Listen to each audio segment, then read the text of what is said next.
Nananatiling ligtas sa daanan ang Bocana Bridge sa Davao City matapos ang nangyaring lindol. Yan ang ulat ni JC Aliponga ng PTV Davao. Agad na nagsagawa ng inspeksyon ang Department of Public Works and Highways sa Bocana Bridge o sa Davao River Bridge sa Davao City.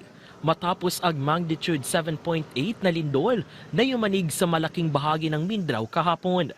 Personal na tinungo ni DPWH Secretary Vince Dizon ang tulay ngayong araw upang suriin ang kondisyon nito matapos makitaan ng ilang bitak dulot ng malakas na pagyanig. Matatandaan na binuksan lamang ang Bocana Bridge noong December 2025.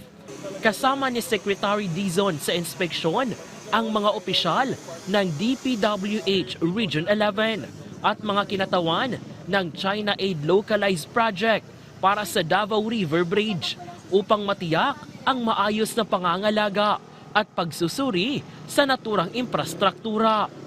Sa isinagawang assessment, natukoy ang mga bitak o visible cracks sa ilang bahagi ng konkretong istruktura at pedestrian walkway. May ilang bahagi rin ng tulay kung saan na-expose ang bakal ng bahagi ng istruktura dahil sa lakas ng lindol.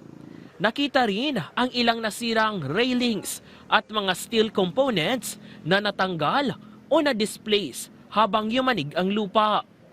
Ayon sa DPWH, karamihan sa mga bitak ay nasa expansion joints o seismic gaps ng tulay. Mga bahagi na sadyang disenyo upang gumalaw kapag may lindol upang maiwasan ang mas malaking pinsala sa buong istruktura. Base sa pagsusuri ng mga enhenyero, minor repairs lamang ang kinakailangan at inaasahang matatapos sa loob ng 3 hanggang 5 araw. Very minor lang, kaya napapansin nyo, nadadaanan pa rin natin yung tulay. So safe na safe siya, na-check na rin yung ilalim, safe. Meron ng yung mga tawag nila, yung expansion joint lang medyo nagka-problema lang ng konti, pero within 3 days to 5 days tapos na lahat to. So minor lang siya, so walang problema yung bridge. So tuloy-tuloy lang tayo dito. Tiniyak ng DPWH na nananatiling ligtas at operational ang Bocana Bridge para sa publiko at maaari pa rin itong gamitin sa lahat ng uri ng sasakyan habang isinasagawa ang mga kinakailangang pagkukumpuni. Wala tayong closure sa Davao City. So open lahat tayo. So awa ng Diyos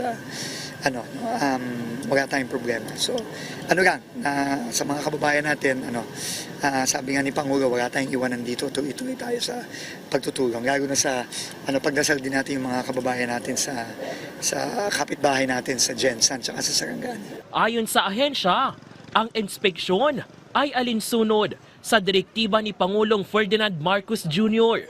upang tiyakin ang structural integrity ng mga pangunahing infrastruktura at agad na maisagawa ang mga kinakailangang pag-aayos matapos ang lindol.